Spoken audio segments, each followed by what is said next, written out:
Good afternoon, sir. This is my laboratory activity. And enter the data name as UEP.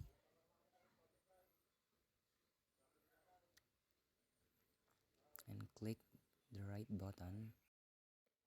Then enter the table as a student table. And then click the Go button. On the next page, enter the following details for each column, and then name, student ID, student name, then age,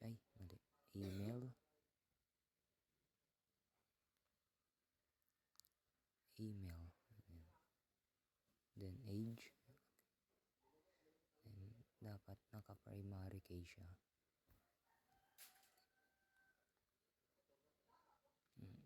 And then varchar,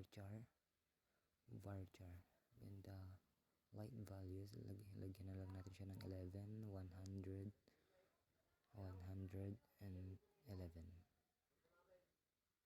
Then click the save button. Ito na siya, nakikita na siya dito. Then punta tayo sa insert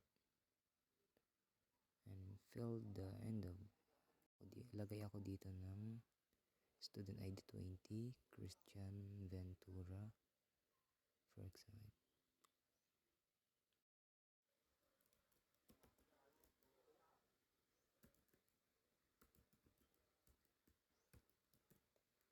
Then age 20, student ID, mali.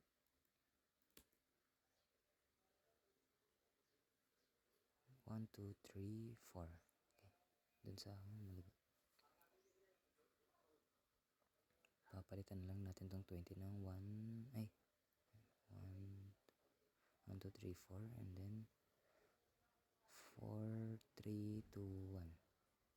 1, 2, 1. Okay, and then channel.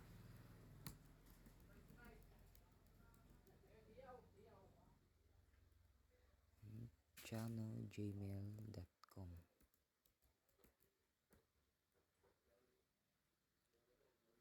Then click the Go button to save the data.